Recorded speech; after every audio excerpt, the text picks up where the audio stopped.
चंदनपुर गांव के स्कूल में पहली टीचर के बदले एक नई टीचर आई थी। सब बच्चे अपनी पहली टीचर अनीता को बहुत पसंद करते थे। अनीता का स्वभाव भी उन बच्चों के साथ बहुत अच्छा था, पर अपनी कुछ फैमिली प्रॉब्लम्स के कारण अनीता को वापस अपने शहर जाना पड़ा।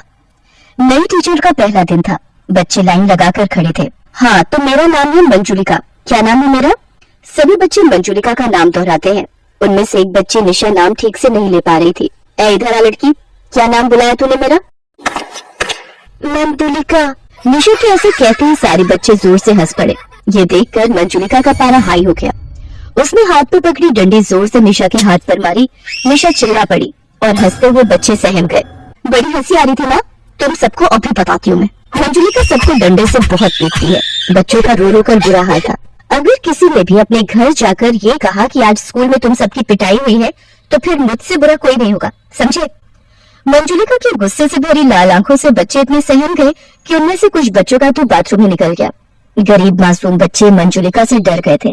घर जाकर किसी भी बच्चे ने स्कूल में पिटाई की बात अपने घर वालों को नहीं बताई। कान खोलकर सुन लो तुम सब। कल 10-10 रुपए स्कूल लेकर आना। अगर जो नहीं लाया फिर उसकी क्या हालत होगी ये उसी समय पता चल जाएगा। चोरी करके लाओ या फिर छीन कर लाओ या मांग कर, पर मुझे कल पैसे चाहिए। बेचारे गरीब बच्चे जिनके माता पिता मजदूरी करते थे, किसी न किसी तरह रुपए लेकर स्कूल पहुंचते हैं।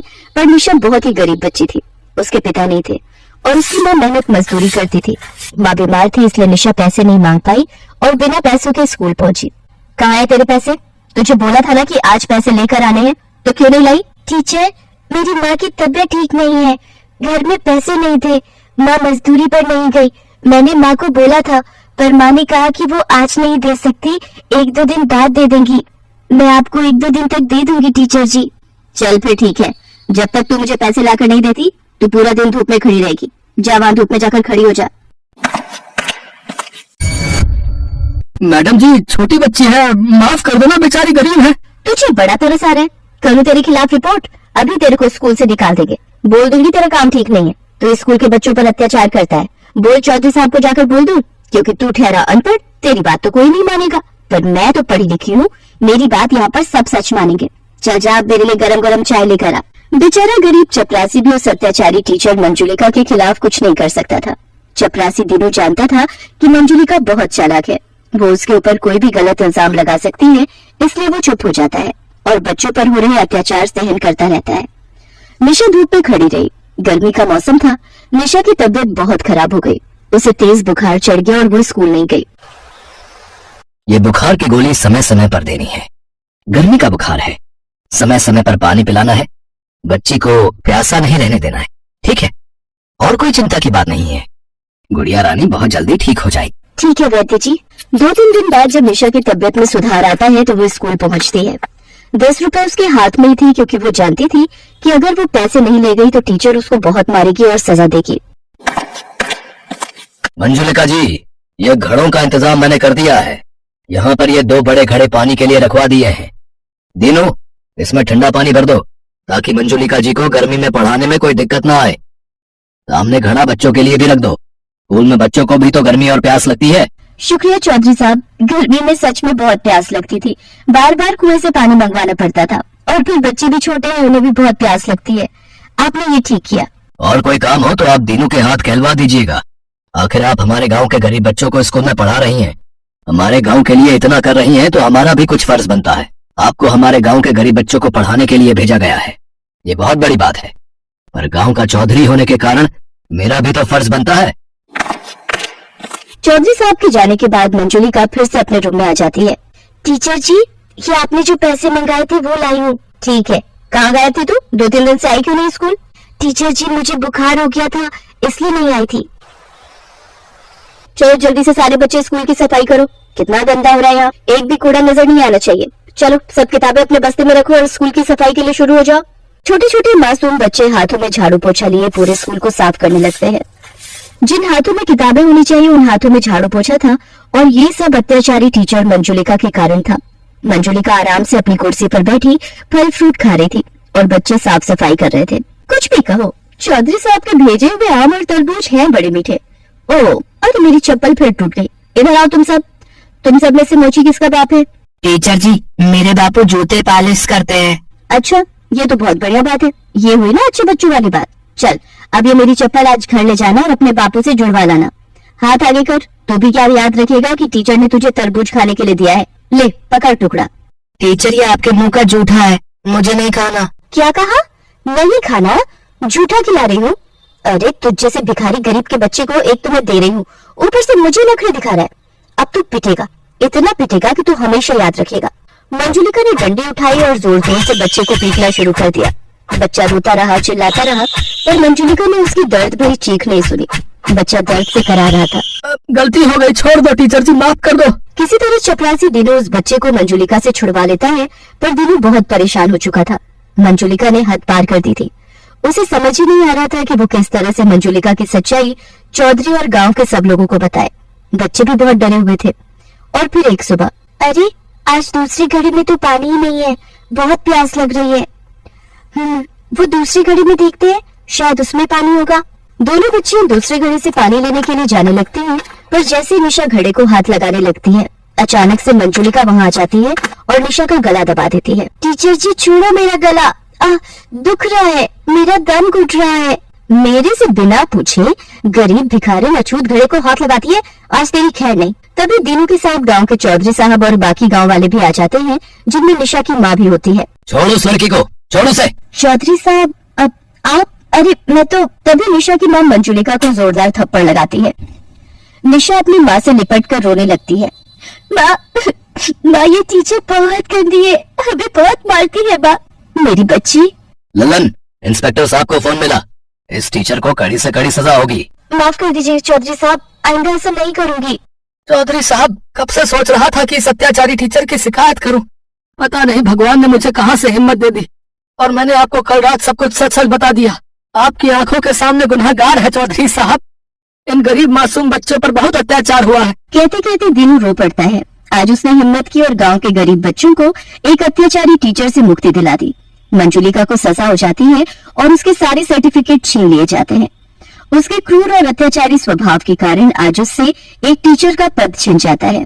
सबके आग्रह करने पर फिर से बच्चों की प्रिय टीचर अनीता को वापस बुला लिया जाता है।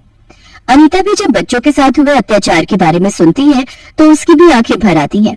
मासूम बच्चे बहुत खुश थे क्योंकि उन्हें अपनी प्यारी टीचर फिर से मिल गई थी। रामलाल अमन कुमार के घर नौकरी करता था। अमन कुमार का बेटा सौरभ एक बड़े स्कूल में पढ़ता था, जबकि रामलाल का बेटा दीपक एक सरकारी स्कूल में पढ़ता था। सौरभ और दीपक दोनों ही पढ़ने में होशियार थे और अपने अपने स्कूल के अच्छे बच्चों में उनका नाम था। देखो पापा, मेरा रिपोर्ट कार्ड मिल गया, मैं क्लास में फर्स्ट आया हूँ। अरे वाह सौरभ, मुझे पता था मेरा बेटा इस बार भी क्लास में फर्स्ट आएगा। अरे रामलाल, दीपक भी तो अपनी क्लास में फर्स्ट आया है ना? अभी कुछ देर पहले ही वो भी अपना रिपोर्ट कार्ड दिखा रहा था। जी साहब, वो भी अपनी कक्षा में अव्वल आया है। पापा, सरकारी स्कूल में पढ़कर तो कोई भी फर्स्ट आ जाता है, वहाँ की पढ़ाई तो बहुत आसान है। दीपक ने कोई बड़ा काम नहीं किया, एक छोटे से स्कूल में फर्स्ट आकर। सौरभ, ये ले लड्डू, मैं फर्स्ट आया हूँ ना तो बापू ने सबको बांटे हैं। मैं नहीं खाता ये बेकार से लड्डू। मॉम, वो चॉकलेट बादाम कहाँ हैं जो आपने सबको खिलाए हैं?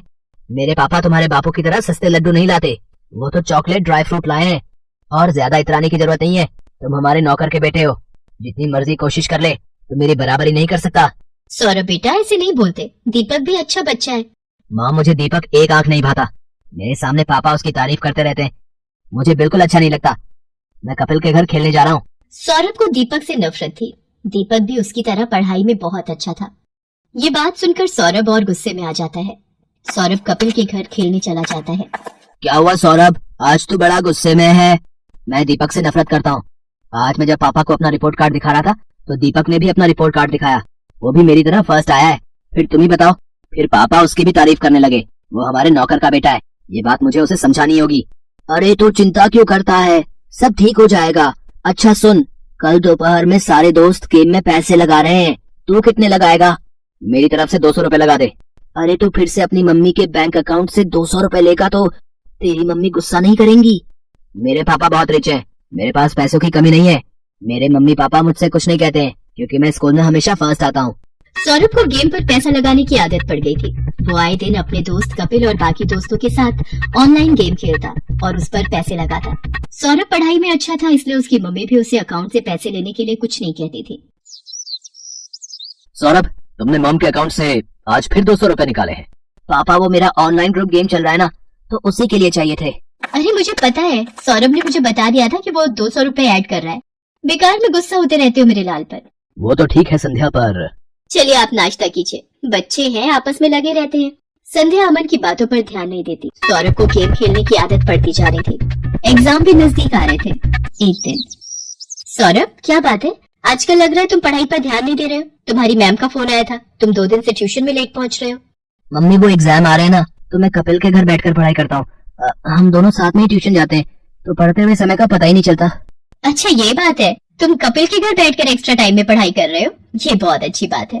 उधर दीपक भी अपनी आने वाली परीक्षाओं की तैयारी कर रहा था। बापू इस बार मुझे फिर से फर्स्ट आना है, देखना मैं खूब मेहनत करूंगा। अब मुझे पता है मेरे बेटे, तुम पढ़ाई में बहुत मेहनत कर रहे हो। देखना तुम्हारा ये जोड़ा हुआ विद्याधन एक दिन तुम्हारे बहुत काम आएगा, और तुम एक दिन हम सबका नाम रोशन जरूर करोगे। चलो दीपक बेटा, अब आकर ये दूध चावल खा लो, मैंने तुम्हारी पसंद के बनाए हैं। और तुम वो कहाँ जा रहे हो अपनी कक्षा के बच्चों के साथ? माँ मैं साइंस म्यूजियम देखने जा रहा हूँ, वहाँ पर विज्ञान संबंधित बहुत से उपकरण हैं।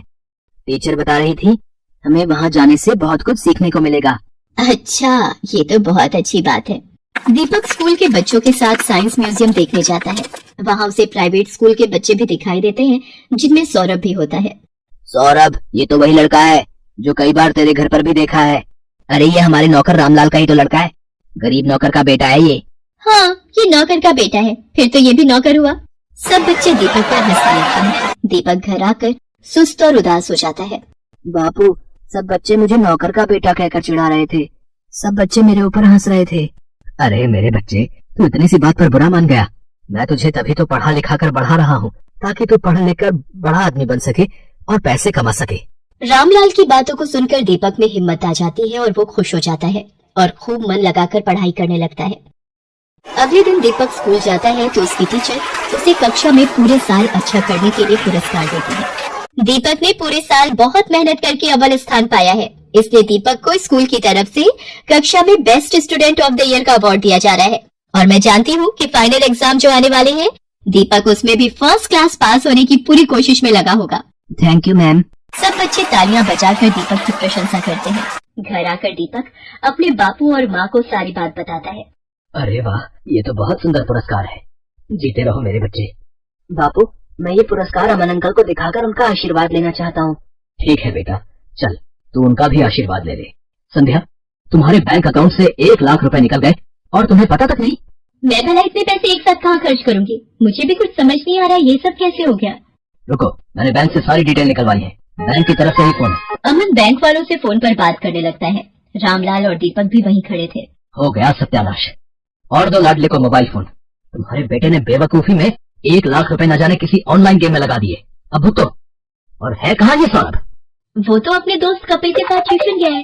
मेरे फोन पर सौरभ के ट्यूशन से फोन। जी मैं सौरभ की मम्मी बोल रही हूँ। क्या सौरभ ट्यूशन नहीं आ रहा? पर जी ठीक है, सौरभ पिछले 1 हफ्ते से ट्यूशन नहीं जा रहा। तभी सौरभ आ जाता है। क्यों सौरभ, ट्यूशन से आ गए? जी पापा। अब तुम झूठ भी बोलने लगे हो। तुमने 1 लाख रुपए किसी ऑनलाइन गेम में लगा दिए और 1 हफ्ते से ट्यूशन भी नहीं जा रहे हो। 2 दिन बाद तुम्हारे फाइनल पेपर है।